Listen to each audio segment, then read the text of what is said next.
બોરદેવી ચોકડી આવી ગયા છે જ્યાં તરકુણીઓ પડે. એક બાજુ ભવનાથ બાજુ રસ્તો જાય અને 2 કિલોમીટર બોરદેવી માતાનું મંદિર થાય. માળવેલાથી અમે હાલે નળપાણીની ઘોડી ઉતરા થઈ અને અત્યારે જો ઓલી બાજુ જાય ને જે રસ્તો એ આપણે ભવનાથ તરફ જાય છે અને આ બાજુ બોરદેવી માતાના મંદિરે દર્શન કરવા જવાના છે. હવે ઉપર રાખતો ફોન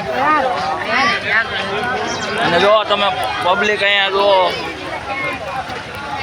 થોડી જ વારમાં અમારી પરિક્રમા હવે પૂરી થવાની છે. થોડી વારમાં ને હજી તો 7 કિલોમીટર કાપવાનું છે. એ તો હવે કપાઈ જાય આટલું હાલી ગયા ને હવે ન હાલી કેટલું હવે હાલવું ને એ જ અઘરું છે દીદી. અરે એવું છે હવે થાક્યા હોય ને એટલે હાલવું પડે ને એટલે અઘરું લાગે. ટીમ પડે કા બધા અહીંયા અનક્ષેત્ર આવે છે જોઈ શકો છો. ચા ચાલુ છે અત્યારે અમરનાથ બરફની અનક્ષેત્ર જામનગર વાળા બોરદેવી જુનાગઢ અને અત્યારે ફોરેસ્ટની રાવટી આવી ગઈ છે. જામનગર વાળા કિશોરભાઈ એમનું અનક્ષેત્ર છે.